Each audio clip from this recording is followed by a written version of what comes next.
The prelude. कवि William Wordsworth. कविता का परिचय। The prelude. The prelude William Wordsworth द्वारा रचित एक महाकाव्यात्मक कविता है जिसे स्पिरिचुअल ऑटोबायोग्राफी आध्यात्मिक आत्मकथा के रूप में जाना जाता है। यह कविता वर्ड्सवर्थ के बचपन, किशोरावस्था और युवावस्था के अनुभवों को आत्मनिरीक्षण और प्रकृति के साथ उनके संबंधों के संदर्भ में व्यक्त करती है। वर्ड्सवर्थ ने इसे अपनी संपूर्ण जीवन यात्रा और मानवीय अनुभवों को समझने के एक माध्यम के रूप में लिखा। कविता की शुरुआत वर्ड्सवर्थ के बचपन की स्मृतियों से होती है, जहां वे प्रकृति के प्रति अपनी आरंभिक संवेदनशीलता का वर्णन करते हैं। कविता मानव आत्मा की विकास प्रक्रिया और प्रकृति के गहरे प्रभाव पर प्रकाश डालती है। कविता का मुख्य उद्देश्य दी प्रेल्यूड का मुख्य उद्देश्य यह दिखाना है कि प्रकृति किस प्रकार व्यक्ति के आत्मबोध और आध्यात्मिक विकास में सहायक होती है। यह कविता रोमांटिक आंदोलन का एक प्रमुख उदाहरण है और इसमें वर्ड्सवर्थ की कविता के मूल विषय प्रकृति, आत्मनिरीक्षण और मानवीय अनुभव स्पष्ट रूप से प्रदर्शित होते हैं। अब आइए पहले सत्र में इस कविता के पहले कुछ अंशों की व्याख्या करें। प्रारंभिक पंक्तियां और उनका विश्लेषण। स्टैंजा। संपूर्ण व्याख्या। कविता की शुरुआत वर्ड्सवर्थ द्वारा प्रकृति के प्रति उनके प्रेम और उनकी आत्मा पर उसके प्रभाव के चित्रण से होती है। वे इस बात पर ध्यान केंद्रित करते हैं कि कैसे बचपन के अनुभव और प्राकृतिक दृश्यों ने उनके व्यक्तित्व को गढ़ा। इस हिस्से में कवि ने अपनी यात्रा की शुरुआत का वर्णन करते हुए इस बात को रेखांकित किया है कि प्रकृति का हर रूप उन्हें अपनी ओर आकर्षित करता था और उनके अंदर रचनात्मकता व आत्मचिंतन की भावना जागृत करता था।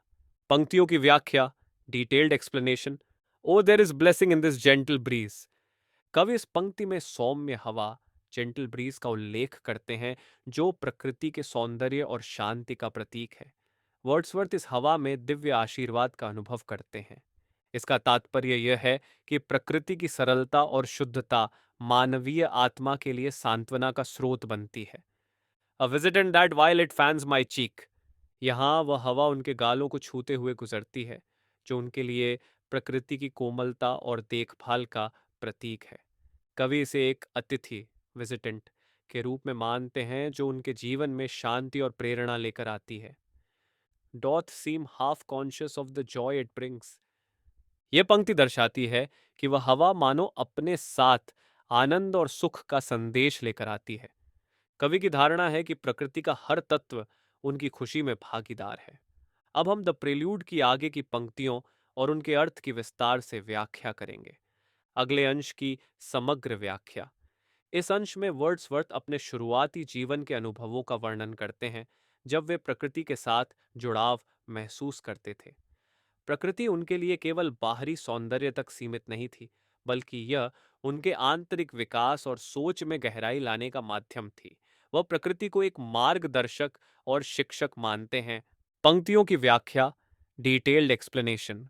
One endures, not wasted are the fleeting moments gone.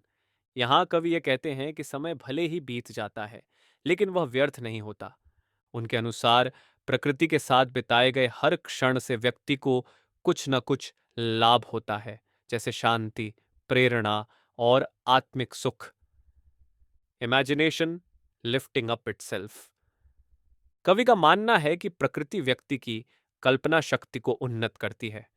उनकी कल्पना शक्ति प्रकृति की प्रेरणा से उड़ान भरती है और उन्हें गहरे आत्मनिरीक्षण की ओर ले जाती है। Before the I and year in its pure state. यहाँ वर्ड्सवर्थ बताते हैं कि जब हम प्रकृति को बिना किसी बाधा के अपनी आंखों और कानों से शुद्ध रूप में देखते और सुनते हैं, तो ये हमें विशुद्ध आनंद देती है। इसका तात्पर्य यह है कि हमें प्रकृति का अनुभव बिना किसी पूर्वाग्रह या अन्य विचारों के करना चाहिए। The anchor of my purest thoughts, the nurse. Wordsworth प्रकृति को अपनी शुद्धतम सोच का लंगर कहते हैं। प्रकृति न केवल उनके विचारों को स्थिरता प्रदान करती है, बल्कि उनके मन को पोषण भी देती है, ठीक उसी तरह जैसे एक नर्स बच्चे की देखभाल करती है। The guide, the guardian of my heart and soul of all my moral being. ये पंक्ति वर्ड्सवर्थ की प्रकृति के प्रति गहरी कृतज्ञता को व्यक्त करती है। वह मानते हैं कि प्रकृति उनके दिल और आत्मा की मार्गदर्शक है और उनके नैतिक विकास में महत्वपूर्ण भूमिका निभाती है। इस अंश का सारांश। इस हिस्से में वर्ड्सवर्थ ने प्रकृति को एक शिक्षक, संरक्षक और मार्गदर्शक के रूप में चित्रित किया है।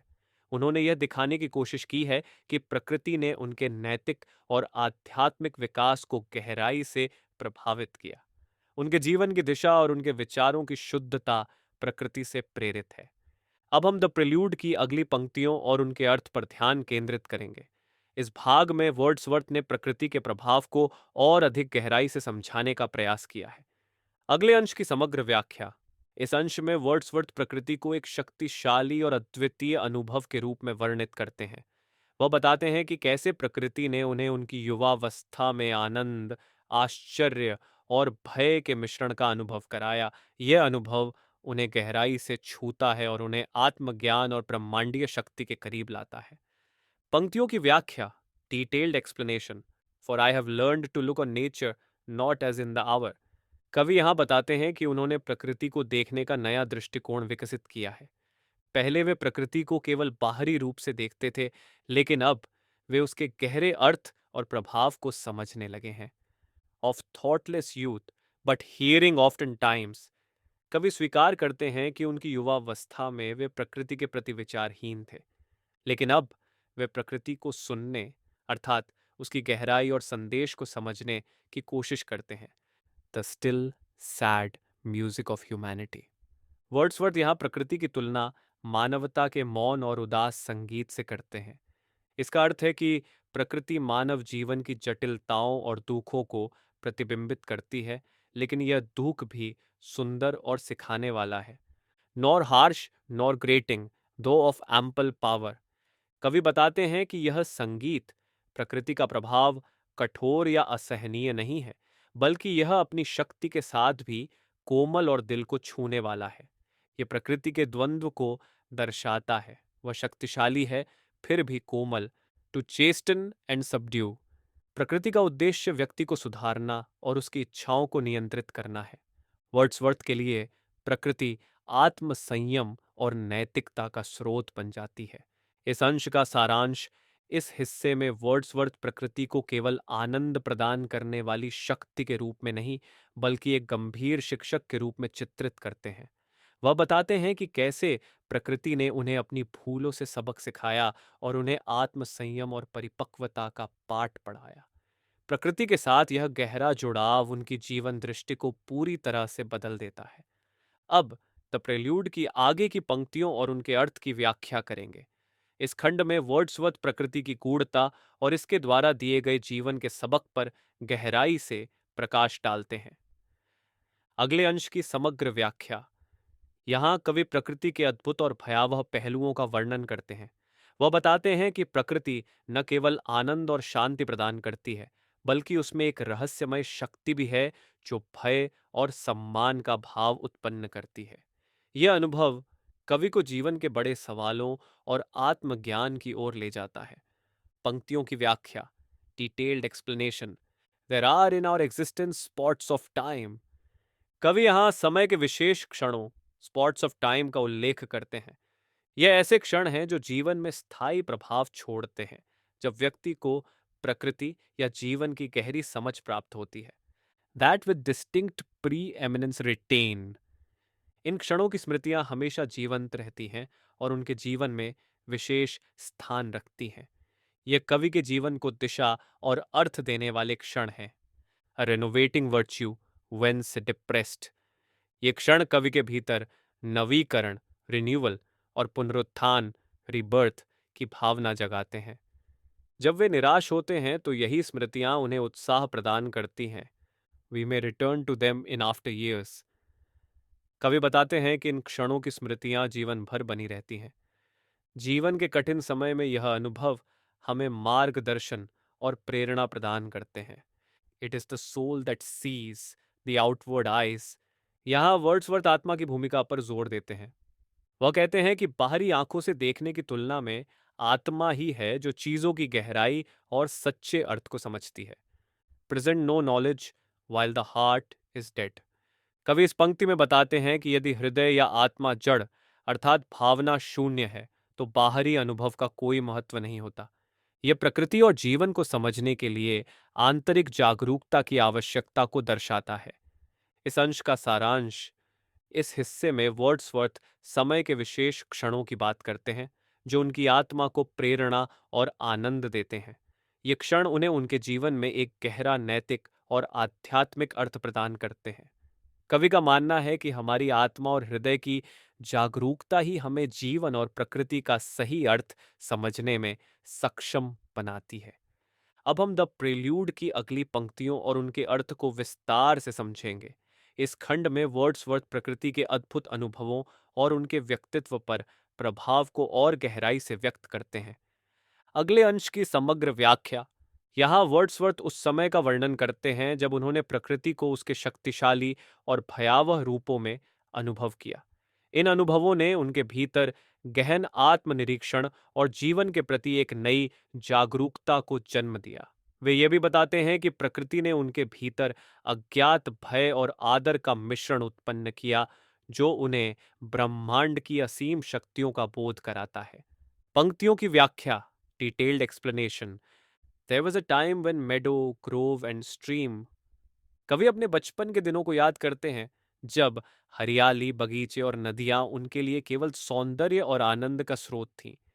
वे प्रकृति को सरल और मासूम तरीके से देखते थे, मानो यह केवल खुशी प्रदान करने के लिए हो।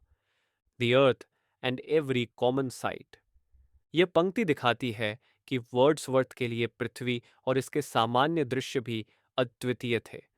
वह प्रकृति के साधारण रूपों में भी दिव्यता देखते थे।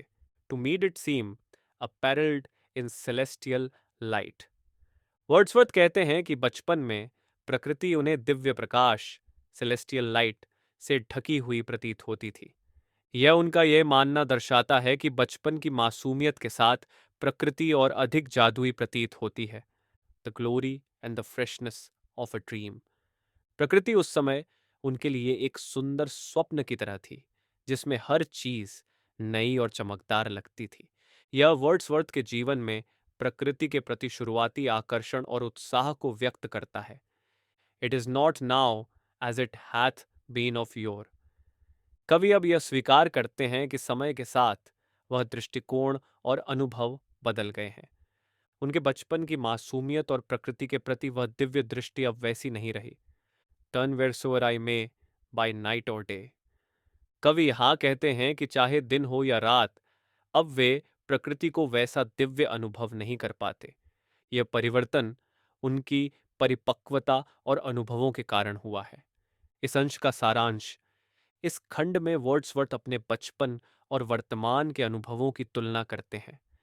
बचपन में उनके लिए प्रकृति अद्वितीय, दिव्य और स्वप्निल थी, लेकिन समय और अनुभवों के साथ यह दृष्टिकोण बदल गया। कवि ये समझाने का प्रयास करते हैं कि जैसे जैसे हम बड़े होते हैं, हमारी मासूमियत और प्रकृति के प्रति दिव्यता का अनुभव कम हो सकता है, लेकिन उसकी शक्ति और शिक्षा के प्रति हमारा सम्मान बढ़ता है। अब हम द प्रेल्यूड की अगली पंक्तियों और उनके अर्थ को विस्तार से व्याख्या करेंगे। इस खंड में वर्ड्सवर्थ प्रकृति के प्रति अपने गहरे संबंध को उजागर करते हैं और यह दिखाते हैं कि कैसे उनके अनुभव बदलते समय के साथ और अधिक परिपक्व और आध्यात्मिक हो गए। अगले अंश की समग्र व्याख्या। इस भाग में वर्ड्सवर्थ इस विचार पर बल देते हैं कि प्रकृति का अनुभव केवल आनंद तक सीमित नहीं है, बल्कि यह व्यक्ति को आध्यात्मिक जागरूकता और जीवन के गहरे रहस्यों को समझने का माध्यम प्रदान करती है। कवि बताते हैं कि कैसे प्रकृति ने उनके जीवन में मार्गदर्शन किया और उन्हें जीवन के सत्य की ओर प्रेरित किया। पंक्तियों की व्याख्या। Detailed explanation. Though nothing can bring back the hour. कवि यह स्वीकार करते हैं कि बचपन का समय और वह मासूम दृष्टि अब लौट नहीं सकती। ये वर्ड्सवर्थ के लिए एक कड़वा सत्य है, लेकिन वह इसे स्वाभाविक मानते हैं। Of splendour in the grass, of glory in the flower. यह पंक्ति बचपन के उस उत्साह और जादू का प्रतीक है जब हर चीज अद्भुत और शानदार लगती थी। कवि कहते हैं कि अब वह वैभव और महिमा जो घास और फूलों में दिखाई देती थी, अब महसूस नहीं होती। We will grieve not, rather find. यहाँ कवि एक सकारात्मक दृष्टिकोण अपनाते हैं। वह कहते हैं कि इस बदलाव पर शोक करने की बजाय हमें इसे स्वीकार करके जीवन में नई आशा और अर्थ खोजना चाहिए। Strength in what remains behind. कवि यह सुझाव देते हैं कि हमें उन अनुभवों और स्मृतियों में शक्ति खोजनी चाहिए जो हमारे साथ बची हुई हैं। यह अतीत के सुखद क्षणों से प्रेरणा लेने और आगे बढ़ने का संदेश है। In the soothing thoughts that spring, Wordsworth यह दर्शाते हैं कि प्रकृति हमें सांत्वना देती है और हमारे मन को शांत करती है। यह विचार कि प्रकृति हमेशा हमारे साथ है, कवि को शक्ति और धैर्य प्रदान करता है। आउट ऑफ ह्यूमन सफरिंग, यहाँ वर्ड्सवर्थ बताते हैं कि प्रकृति हमारे दुख से उत्पन्न होने वाले विचारों को भी गहराई और अर्थ देती है। प्रकृति हमें यह सिखाती है कि दुख भी आत्मिक विकास का एक हिस्सा है।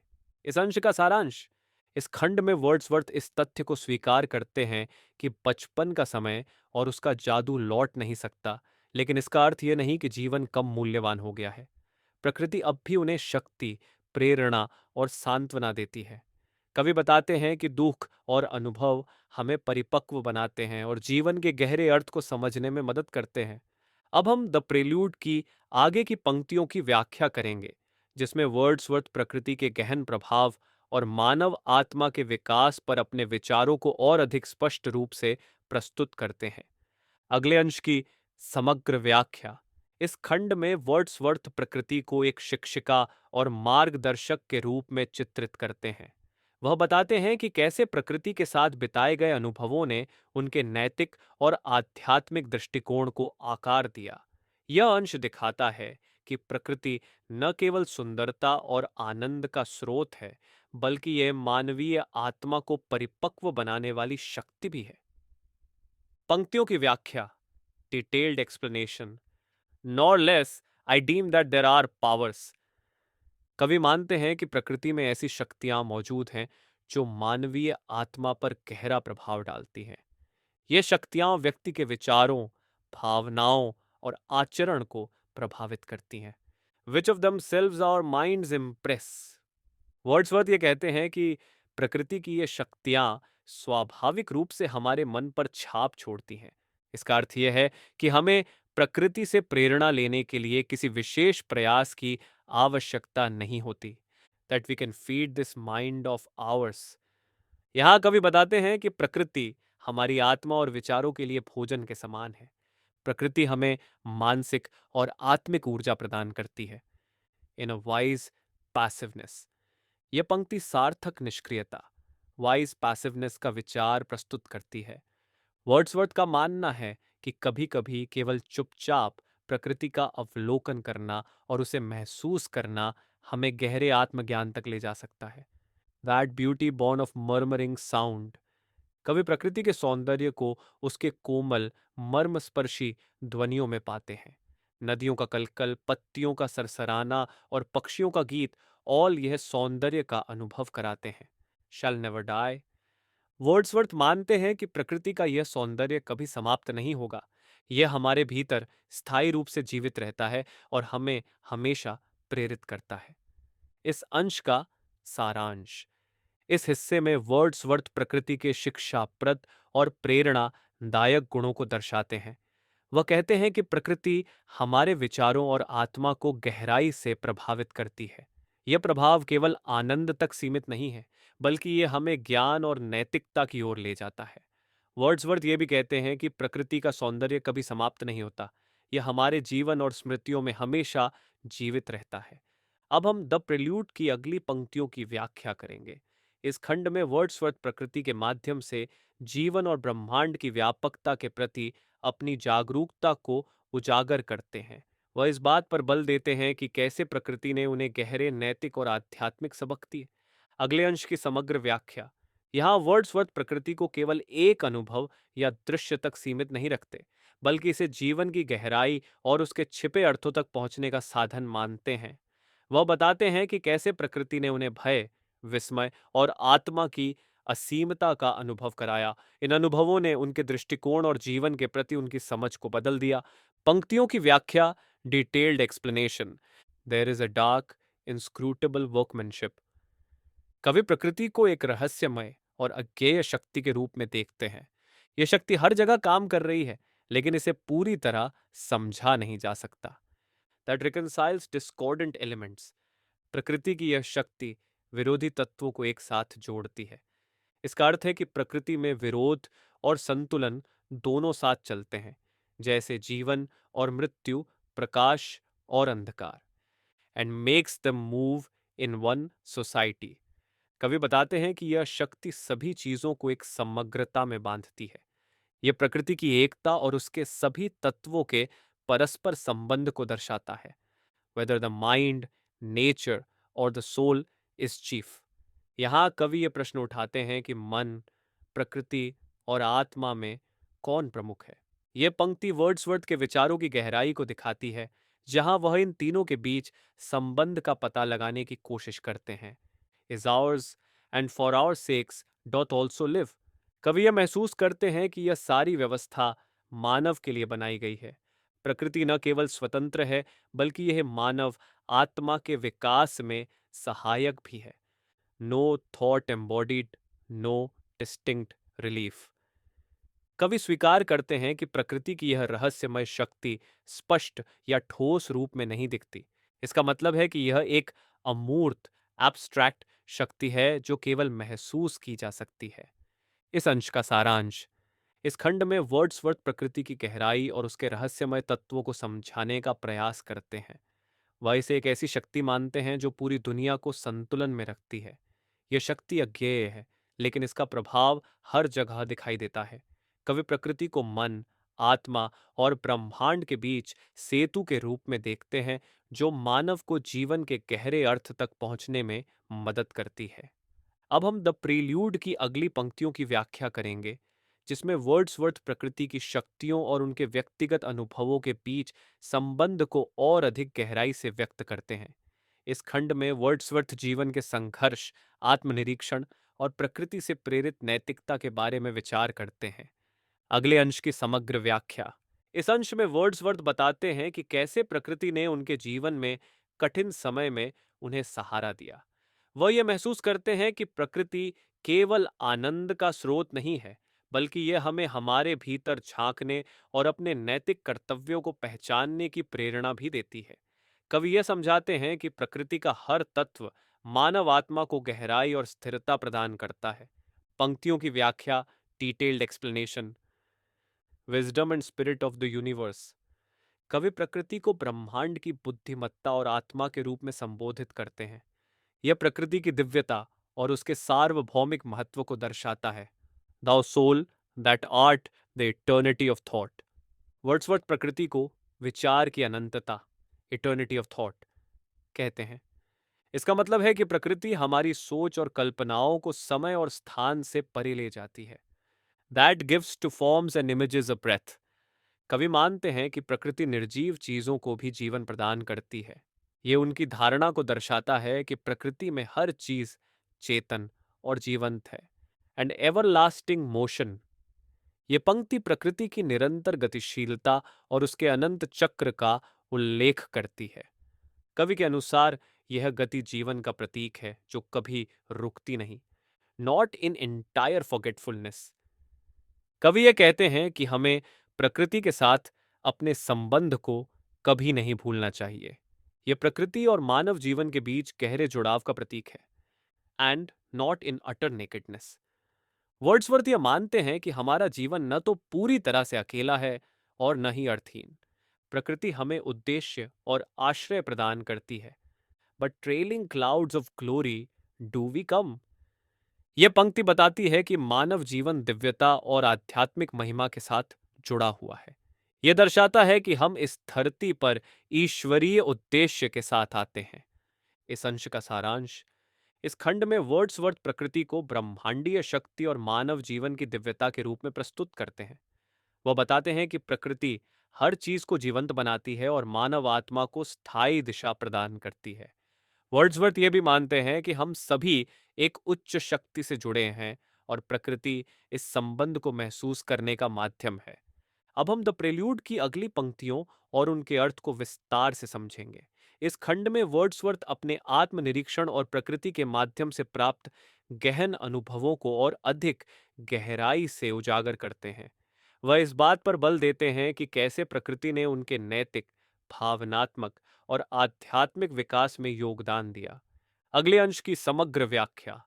इस खंड में वर्ड्सवर्थ यह व्यक्त करते हैं कि कैसे प्रकृति ने उन्हें अपने भीतर के संघर्षों को समझने और उन्हें पार करने का मार्ग दिखाया। वह प्रकृति को एक दैवीय शक्ति के रूप में चित्रित करते हैं, जो न केवल हमें प्रेरणा देती है, बल्कि हमारे भीतर सच्चे नैतिक मूल्यों का बीजारोपण भी करती है। पंक्तियों की व्याख्या, डिटेल्ड एक्सप्लेनेशन।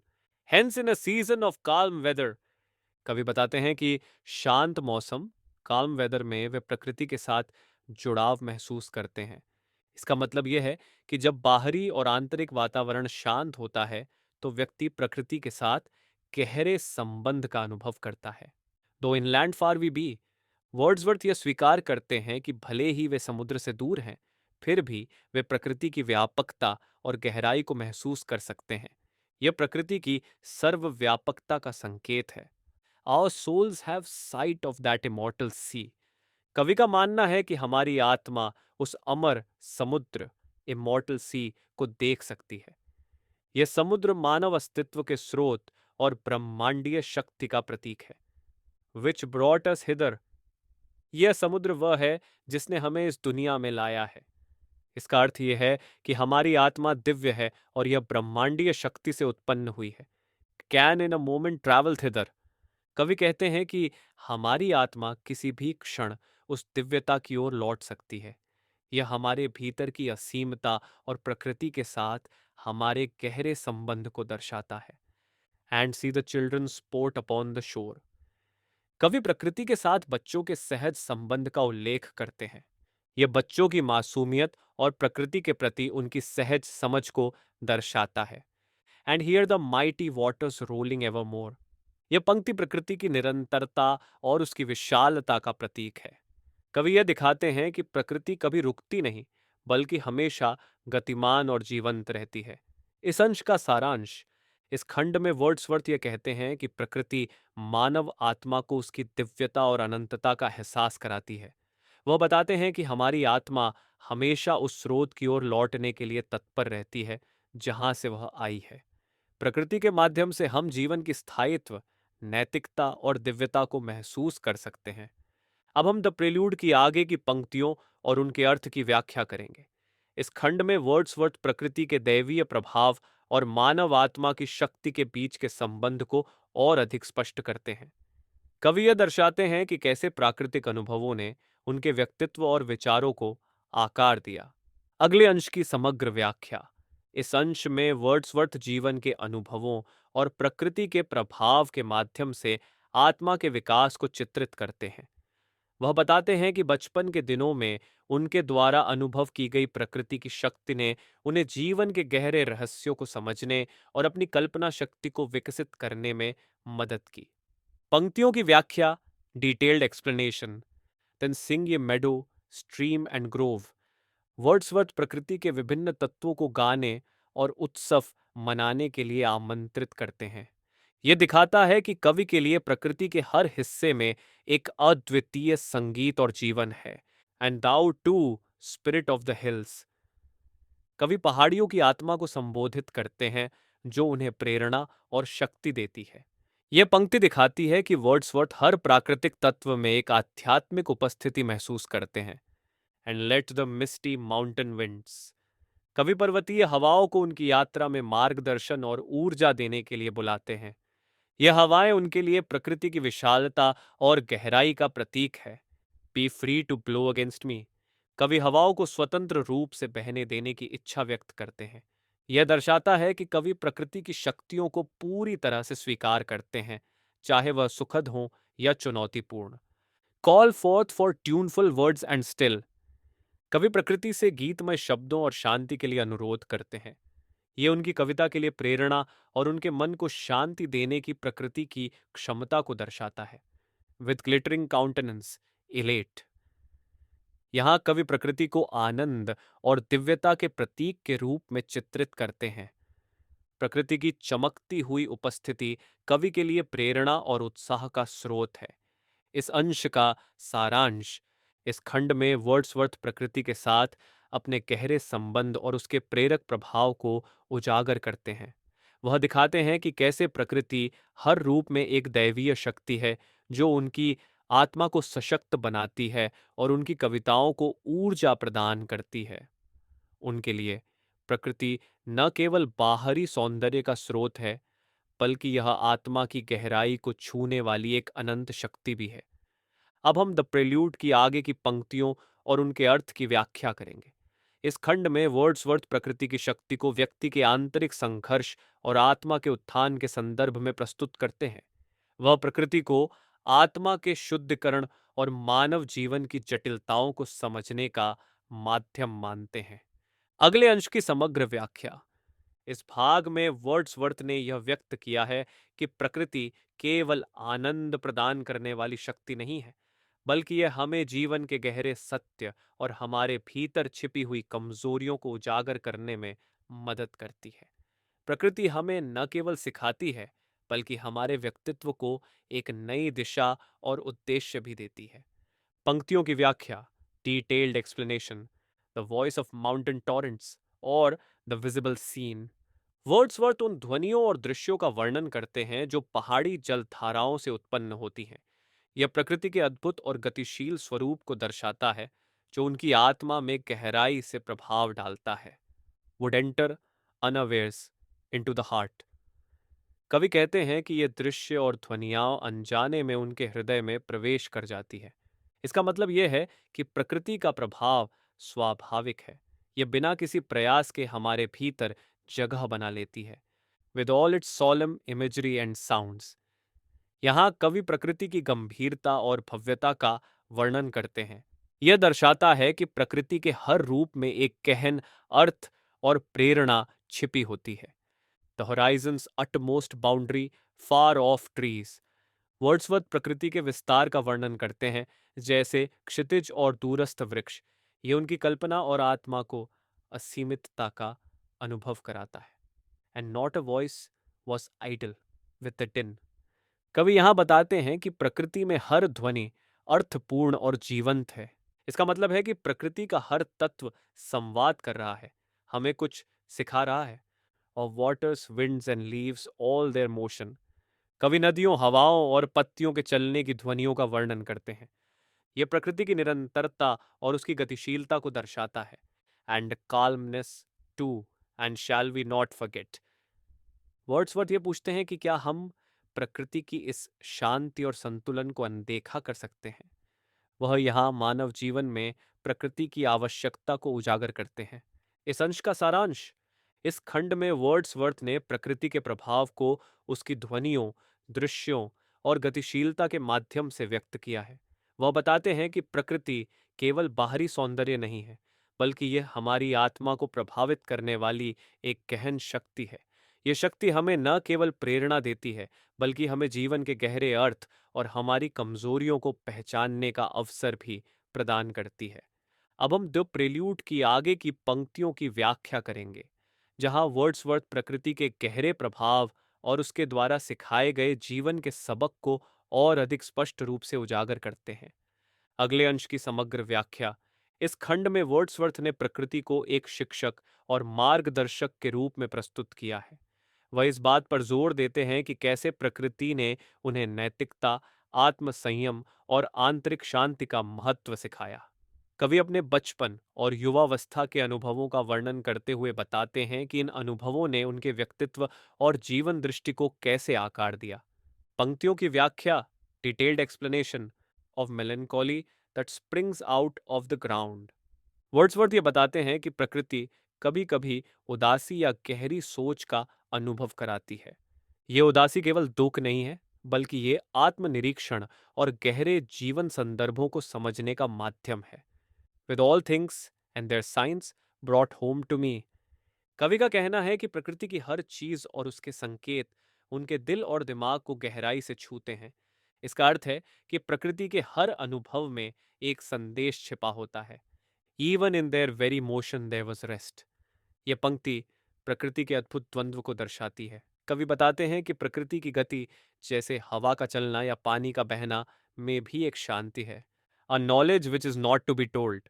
वर्ड्सवर्थ ये कहते हैं कि प्रकृति के अनुभव से मिलने वाला ज्ञान ऐसा है जिसे शब्दों में व्यक्त नहीं किया जा सकता। ये ज्ञान केवल महसूस किया जा सकता है और इसे आत्मा के माध्यम से समझा जा सकता है, but must be felt and lived. कवि मानते हैं कि प्रकृति के गहरे संदेश को समझने के लिए इसे जीना और महसूस करना आवश्यक है। यह व्यक्तिगत अनुभव और आत्मनिरीक्षण के महत्व को रेखांकित करता है। They haunt me and the silence too. Wordsworth यह स्वीकार करते हैं कि प्रकृति के अनुभव हमेशा उनके साथ रहते हैं। यह अनुभव उन्हें शांतिपूर्ण और चिंतनशील बनाते हैं। इस अंश का सारांश। इस खंड में वर्ड्सवर्थ प्रकृति के अनुभवों के महत्व और उनके जीवन पर उनके प्रभाव को व्यक्त करते हैं। वह बताते हैं कि प्रकृति ने उन्हें केवल आनंद या सौंदर्य नहीं दिया, बल्कि उन्हें जीवन के गहरे अर्थों और आत्मनिरीक्षण के महत्व को समझने में मदद की। ये अनुभव शब्दों से परे हैं और इन्हें केवल महसूस किया जा सकता है।